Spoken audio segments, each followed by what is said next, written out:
No primeiro BTG Asset Talks de 2025, o primeiro do ano, nós vamos falar sobre um mercado que traz excelentes oportunidades à frente e, ao mesmo tempo, tem gerado bastante dúvida nos investidores.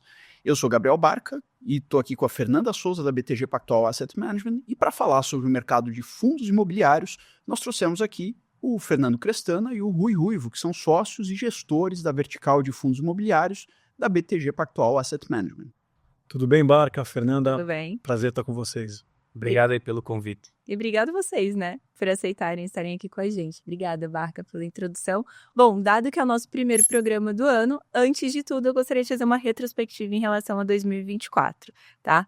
2024 foi um ano de bastante volatilidade para FIIs, né? Então, dado essa correlação que a gente vê do IFIX com a taxa Selic, e no início ali de agosto, a gente ainda estava bastante favorável, né? Até o início de agosto estava bastante favorável aqui para renda variável, principalmente para FIIs, mas depois, em setembro, o jogo acaba virando um pouquinho. Eu gostaria de passar a palavra aqui para o Crestana para explorar um pouco mais desse assunto. Tá bom, Fê.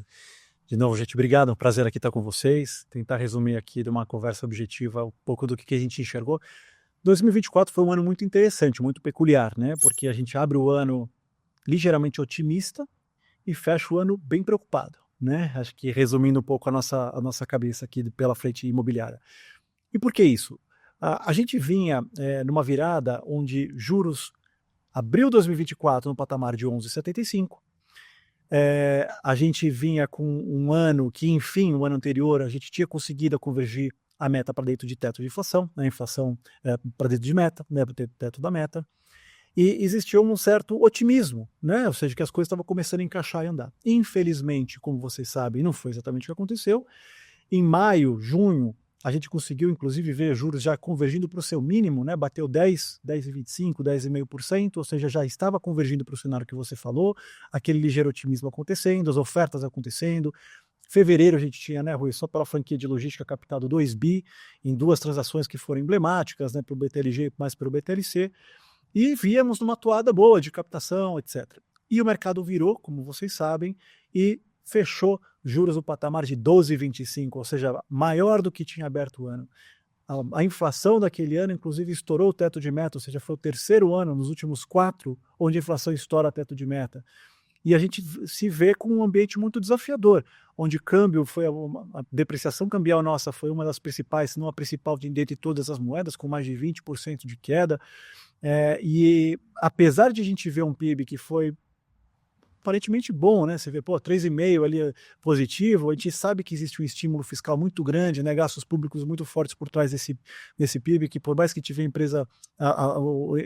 empregos aquecidos, né? Quase batendo mínimo histórico, o desemprego, a gente se depara com uma situação muito desafiadora, principalmente sob uma ótica fiscal, né? Então, este daqui foi um pouco a leitura do ano, que infelizmente a gente abriu o ano razoavelmente otimista e fecha muito preocupado, porque vem pela frente alguns desafios. Primeiro, pela esfera fiscal, e segundo, pelo desafio da questão da tributação dos fundos imobiliários, que foi um tema que surgiu no final do ano, que vira e mexe vem essa agenda, e a gente aí, de uma forma muito coesa, a indústria, os órgãos não competentes, nos unimos, já olhando para 2025 e agora, né? Como que a gente vai se organizar para esse novo ciclo. Maravilha. E, bom, a gente falou do que foi 2024, né? Naturalmente, vamos explorar um pouquinho agora o que seria 2025, né? O que vocês estão esperando em termos macroeconômicos, expectativas de juros e inflação, impactos dessas decisões aí para a indústria dos fundos imobiliários. Legal, Barca. A gente abre o ano já, infelizmente, agora já moderadamente pessimista, né? Ou seja, a gente ainda existe uma grande incógnita, né, com relação à equação fiscal que paira na nossa indústria, né? Então, isso naturalmente tem um impacto em inflação. A inflação permanece aí bem persistente, né? Em essência, ela é puxada aí tanto por uma questão de desvalorização cambial, nessa insegurança fiscal, você tem uma política protecionista norte-americana, ao que tudo indica que deve causar uma inflação nos Estados Unidos e naturalmente também deve trazer a reboque uma política um pouco mais restritiva por lá, que para a gente emergente naturalmente deve também trazer um pouco de inflação para cá e uma tendência nossa também de manutenção de juros em patamar mais elevados do que gostaríamos. E nesse contexto a gente vê aí juros, ao que tudo indica, já convergindo para 15% do final do ano. Para fundos imobiliários, o que pega muito nessa precificação é juros mais longos, né? Que a gente vê aí NTNBs aí de vértices aí de 10 anos aproximadamente, aí convergindo aí para alguma coisa próximo de 7,60, 7,80, né? Tá com bastante volatilidade. Mas o reflexo aqui para nossa indústria, Barca, você vê um mercado muito descontado, né? Porque o cotista ele está acostumado a olhar em primeiro lugar, né, o CDI, a Selic, e fazer uma comparação com o dividend yield dos fundos imobiliários. E aí, naturalmente, ele pune a cota do fundo imobiliário migrando para a renda fixa. Então, vamos lá, a gente falou do ano passado, você tem o IFIX ano passado fechando com uma queda de 6% aproximadamente, que por sinal foi a pior nos últimos 5 anos. Só na pandemia a gente teve uma queda do IFIX na ordem de quase 12%.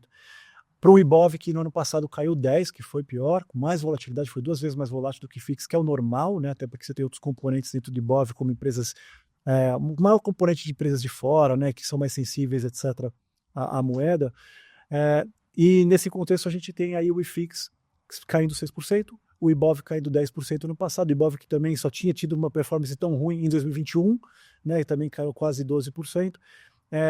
E olhando agora para esse ano, a gente pensa, poxa, não tem muito mais do que depreciar, né, até porque você vê o status hoje, o patamar que estão as cotas dos fundos imobiliários, e principalmente pelo ângulo das possibilidades de destrava de valor dos ativos imobiliários, a gente está muito confiante que abre-se uma janela de oportunidade para o player que quer entender direito o que são essas cotas, por que esse patamar está nesse nível e por que ele se justifica.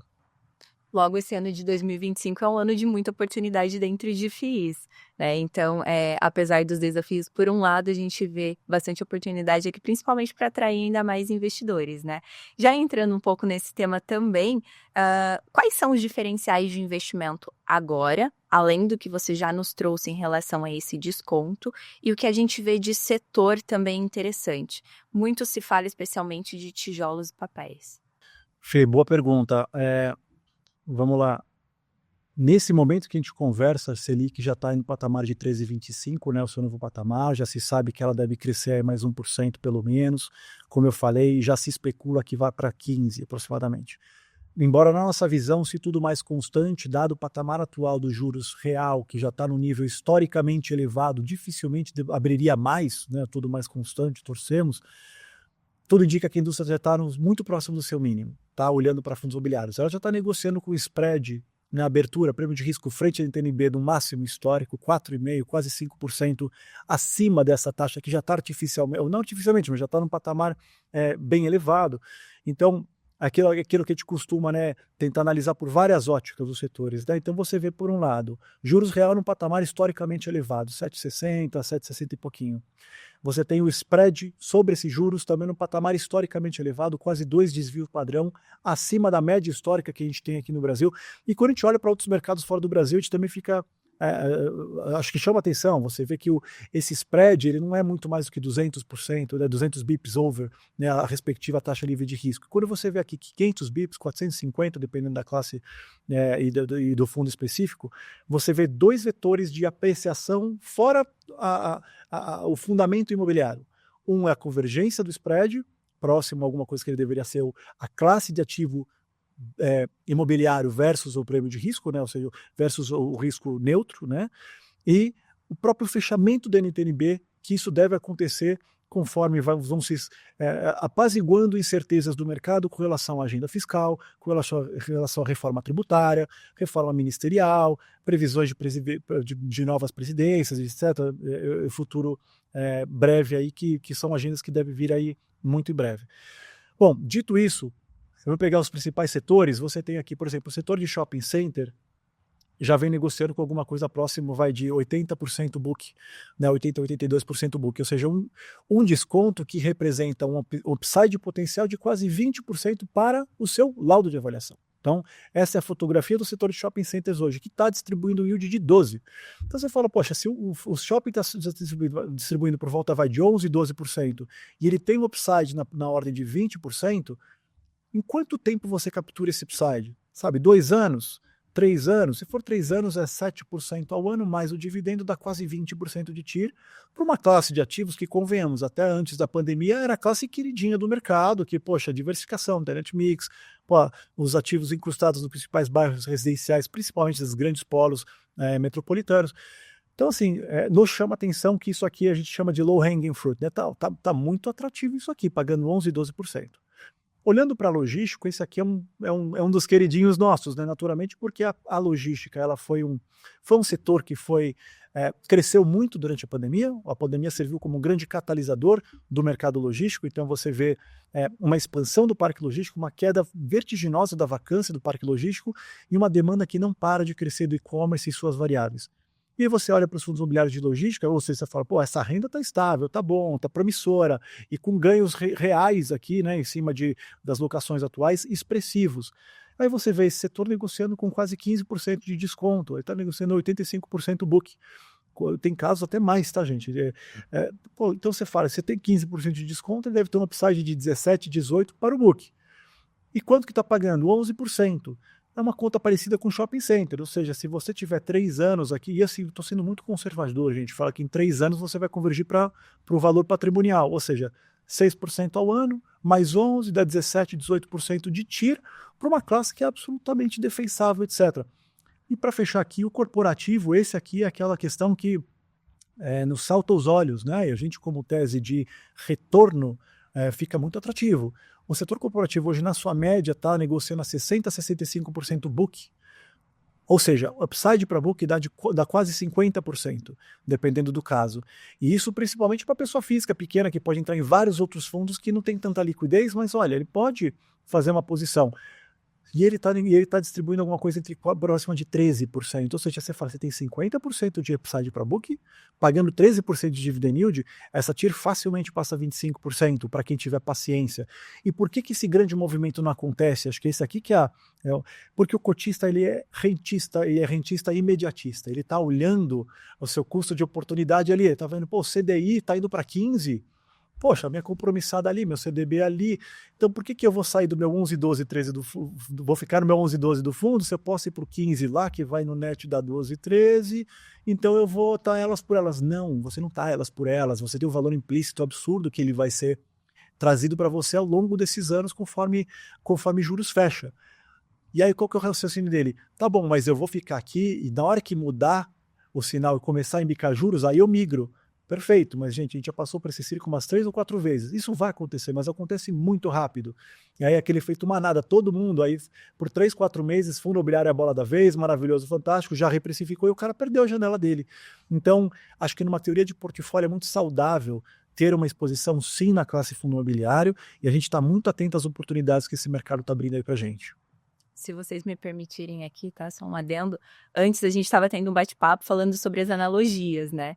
Então a gente até comentou, se eu chegar para minha mãe hoje e oferecer uma casa para ela com um desconto de 40%, 50%, poxa, vai brilhar os olhos. Então, traduzindo um pouco para tudo que você acabou de nos trazer aqui, é mais ou menos essa analogia. Né? Perfeito, até te acrescento aqui, você fez um gancho com fundos de CRI, fundo de CRI é um fundo com viés de renda fixa, marcado mensalmente, então você tem absoluta sensibilidade quanto vale a sua carteira de crédito lá dentro.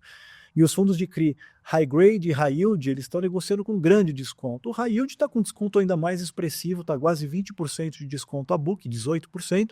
O high grade, gente, você está falando de carteiras que, em teoria, sua grande concentração é high grade, está negociando com quase 10% de desconto a book. E esse, fazendo o paralelo com sua provocação, Fê, que acho que é muito inteligente, é você comprar uma nota de R$100 pagando R$90. É isso que está acontecendo com a classe de fundos imobiliários high grade, que eu acho que chama muito atenção, fora o seu componente de CDI ou IPCA. Você tem o hedge, a inflação, no componente IPCA, ou você está surfando já o CDI, se você estiver posicionado no fundo de CRI CDI, ou seja, a gente fica muito perplexo. O que a gente classifica aqui é o mercado está desfuncional e a gente fica aqui muito atento às oportunidades, né, Rui, do que a gente consegue extrair de valor aí para os nossos patrimônios.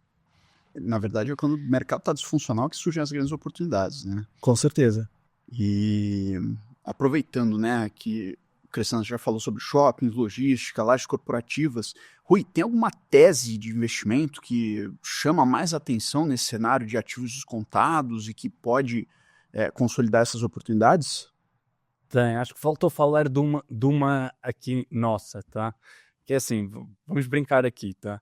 Vamos dizer que temos um fundo que paga uns 16, 17% ao ano. Tipo assim, é um carrego positivo a mais que o CDI, que a curva vai estar a precificar. Essa classe de ativos, ou esse fundo, está a entregar mais que CRIs, que hoje estão nos 14, que os FOFs, que é tipo outra classe, e que os próprios hedge funds, tá? Esse fundo. Legal. Então, depois vamos fazer uma análise. Quanto é que negocia os concorrentes dele, ou os peers, os pares deles? Estão ali a negociar a 13, ele está a pagar 17.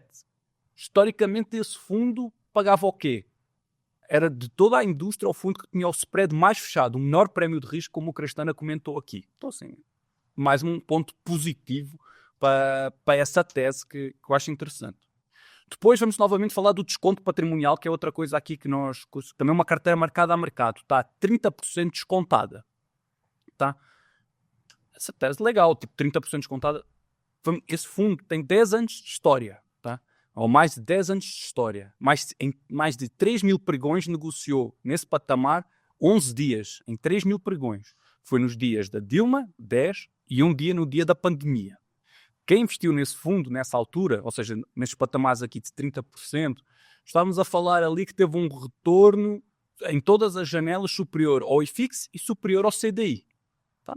Legal, estou a gostar desse fundo. Mas esse fundo, para estar a pagar 17, deve estar com um problema. Tipo assim, não, a carteira está sem problema nenhum, uma carteira altamente diversificada, com 50% de viés renda fixa, que entrega um IPCA nas cotas hoje a 14%, IPCA mais 14, um CDI mais 4, e uma carteira de tijolo a entregar aqui na cota implícita, ou seja, quem compra essa mercado, 20% ao ano. Bom, legal. Que fundo é esse? Querem chutar ou não? Nós vamos estar aqui, que é o nosso hedge fund, agora neste momento, tá? E porquê é que está a acontecer esta assimetria aqui? Porquê é que essa... Tipo assim, o que é que está a acontecer no fundo? Acho que é um ponto importante para todo esse prémio, todo isso. O hedge fund era um fundo C-tipado que absorveu o antigo BCFF, que era um fundo muito conhecido no mercado. Tá? E aí foi para a bolsa. O cotista do BCFF ficou 2 meses sem negociar e o cotista do hedge fund está a ter o primeiro contacto com volatilidade no mercado. Muita incerteza, como chegar a uma cidade nova, não sei onde é que vou ficar, o cotista tem que ter um rebalanceamento. Tá? Mas quando nós analisamos todos os fundamentos que foram esses indicadores aqui, nós vemos aqui como uma oportunidade difícil de encontrar no mercado. Tá? Então acho que esse é um bom exemplo do que é uma oportunidade que nós enxergamos na indústria. Tá? Nós este mês discursámos, ou na nossa carta mensal, tentámos trazer um pouco dessa cor. Eu até convido aqui os investidores a darem uma lida em todo, fizemos quase um report de research para os investidores entenderem um pouco da dinâmica do fundo e o que é que está a acontecer para trazer essa transparência. Já que estamos falando de BTHF, vamos entrar a fundo nessa tese de BTHF, né? Uhum. Em dezembro, ele foi consolidado como o maior hedge funds ali, negociado na B3. Então, me corrijam se eu estiver errada, mas um PL de mais de 2 bilhões e mais de 300 mil cotistas, né? Então, o fundo realmente é um super destaque aí no mercado de vocês. Como que está a carteira dele hoje? Qual que é essa mistura de composições? Então, a gente fala de um fundo que ele oscila tanto nos CRIs, né, diretos, via fundos de CRIs também. Enfim, vamos explorar um pouquinho de como que está essa situação. Tá, então vamos lá, um passo atrás. O que é um hedge fund? Tá? Um hedge fund, eu gosto de brincar que é um fundo nosso aqui, que é obcecado em entregar a melhor relação risco-retorno ao longo dos ciclos imobiliários. Então, assim, migrar para mais tijolo, quando o mercado vai começar a recuperar o mercado de tijolo, migrar mais para renda fixa, viés renda fixa, quando é um mercado mais de juros elevados, e com 2 missões, que é preservar o património dos investidores ao longo dos ciclos e entregar o máximo de dividendo possível em cada uma das janelas, que acho que é o nosso target. Nós temos vindo a fazer isso, Cristina, há mais de 10 anos aqui, tipo, nesse fundo, 15 anos no PCFF, tipo... Então, assim, não queremos reinventar a roda, tipo assim, mas hoje temos mais instrumentos, que é a versão 2.0 de um FOF, é um hedge fund. Tá? Então é uma coisa simples, que é fazer o máximo de retorno, de relação risco-retorno ao longo dos ciclos imobiliários. Como está a carteira hoje, tá? A primeira mensagem aqui é sem problemas, tá? Estamos bastante felizes com a nossa carteira, por isso esta volatilidade aqui, as pessoas podem pensar, aconteceu alguma coisa com o fundo. Não aconteceu nada, segue para exatamente igual ao outro ou com poucas variações. 50% no viés renda fixa, tá? E o que é viés renda fixa? Ou são CRIs diretos, como você comentou, ou são fundos de CRI que nós investimos, que também estão mega descontados a book value, tá? Depois temos aqui uns 20 a 25% em ativos reais diretos, que são sobretudo um deal estruturado que nós fizemos na compra de um shopping, depois podemos entrar mais lá à frente, ou um prédio AAA em São Paulo, assim, um ativo emblemático da cidade de São Paulo, e o restante, os outros 30%, vamos dizer assim, que são cotas de fundo imobiliário aqui de tijolo, tá? Direto. Porque também quando o mercado voltar, e ele volta rápido, como o Cristiano estava a comentar, nós temos de estar posicionados para capturar esse ganho relevante no secundário. Então um pouco aqui o que hoje está a carteira do hedge fund, tá? Eu gostaria só que você explorasse em relação ao Pátio Maceió, que é uma operação estruturada que deu o que falar aí bem positivamente, né? Legal. Esse é um das nossas teses que eu estava a comentar aqui, que é de ativo real. Basicamente foi uma dívida ou um equity estruturado onde temos uma rentabilidade mínima de 18% ao ano, vamos dizer assim, no final do desinvestimento. Então comprámos um shopping com um ótimo colateral, um ativo resiliente da praça, que nos rende 18% ao ano. É muito difícil conseguir encontrar isto no setor imobiliário. Voltando, relação risco-retorno bastante positiva para nós. Maravilha. E aí, acho que assim, pensando no BTHF, né, dado esse cenário que a gente está vivendo, a situação do mercado de fundos imobiliários, né, o desconto que a gente tem, os ativos premium que tem dentro do fundo, o que vocês esperam? Qual é a expectativa para frente em relação a esse fundo imobiliário? Legal, o BTHF, vamos lá. Eu acho que agora um dos diferenciais do fundo assim, é o nosso custo médio. Tá? E é muito técnico o que eu vou dizer, ou é mais técnico, mas o que é que eu quero explicar aqui? O que é um hedge fund? O que é a componente de resultado dele? É o dividendo que ele recebe dos outros fundos ou dos CRIs e repassa, e também o ganho de trading que nós temos. Nos últimos anos, o IFIX tem vindo a cair bastante e, naturalmente, o ganho de trading fica mais difícil de entregar para os investidores pela espiral negativa onde estamos inseridos. Só que o que é que aconteceu com esta fusão? Nós conseguimos resetar, ou seja, definir novos custos médios da nossa carteira. É como quando eu agora vendo uma cota, eu volto a ter lucro e a entregar esse ganho de trading para o investidor. O que nós estamos aqui a fazer é, estamos a girar a carteira para conseguir destravar algumas posições que nós não conseguíamos girar antigamente e entregar mais retorno para os investidores. Por exemplo, um dado concreto. Nos últimos 2 meses, o que é que nós fizemos? Ou aproximadamente, nós vendemos 200 milhões em cotas de fundo imobiliário. Tá? Essas cotas, se tivéssemos mantido essas cotas, tinham caído ali entre 6% a 7%. Tá? Então, preservamos dinheiro, património dos investidores ali, nestes 200 milhões, 6% a 7%. 10% do fundo, foi relevante aqui.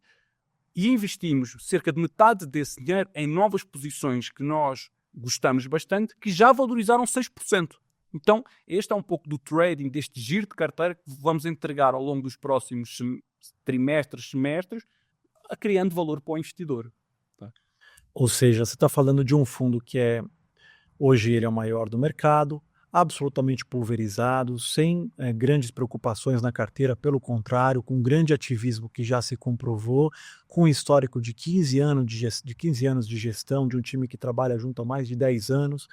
Né? Então, e aquilo que o Rui falou, o histórico BCFF, que nada mais é do que a carteira intrínseca aqui dentro, ele sempre foi um fundo com spread mais fechado. Ele é um fundo com quase 400 mil investidores. Ele é o maior hedge fund do mercado, com uma carteira absolutamente blindada. E agora, a cereja do bolo é que a carteira de fundos está marcada muito baixo. Ou seja, cada venda que você faz, ela é criadora de valor, ela é lucro na venda. Então, assim que o mercado começar a voltar, todas essas vendas para a gente, elas vão ser absolutamente criadoras de valor e mais.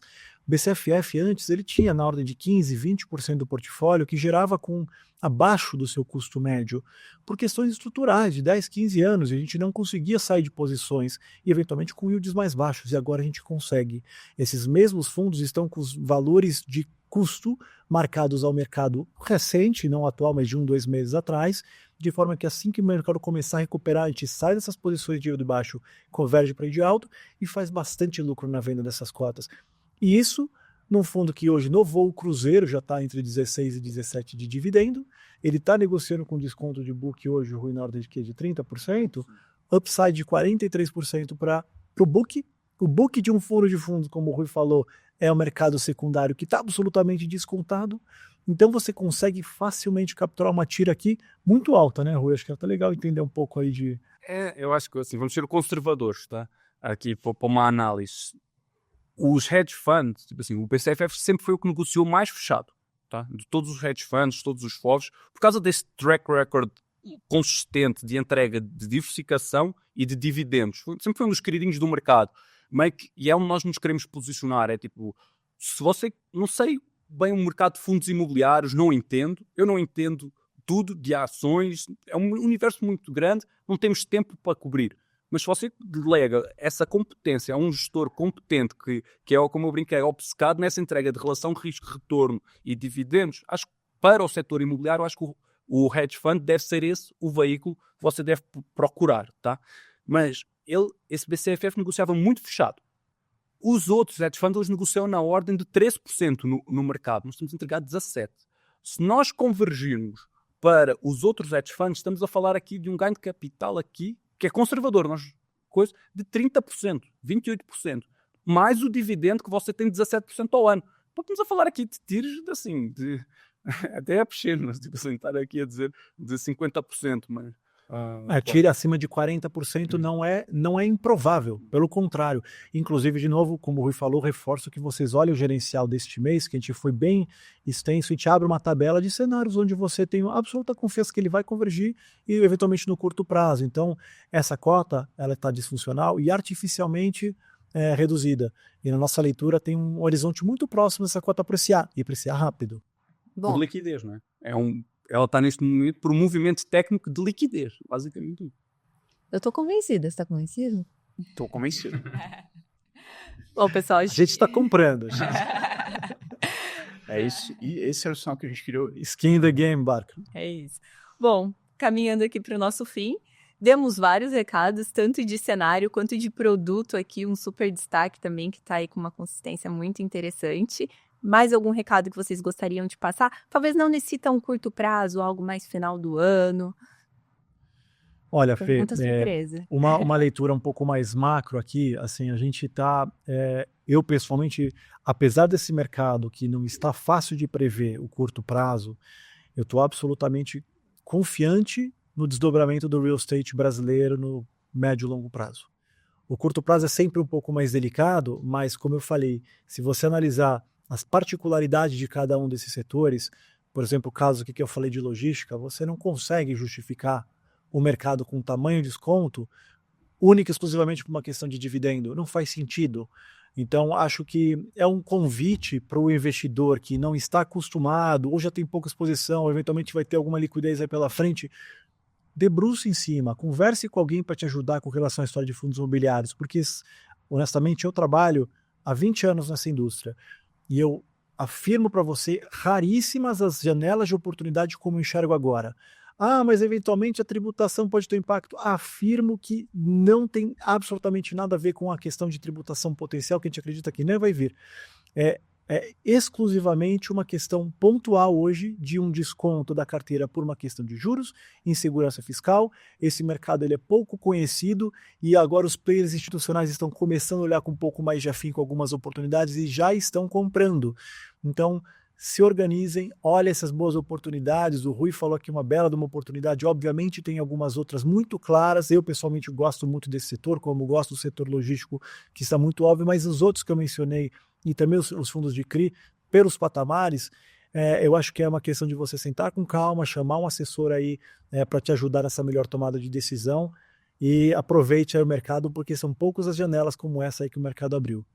Maravilha. Bom, Rui, Cristana, queria super agradecer aqui a presença de vocês, foi um prazer e uma aula, né, falar com vocês hoje aqui.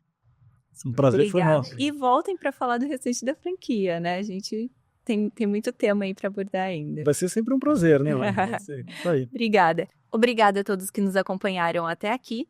E lembrem-se de nos seguir nas principais redes sociais: YouTube, LinkedIn e em todas as plataformas de podcast. Até a próxima!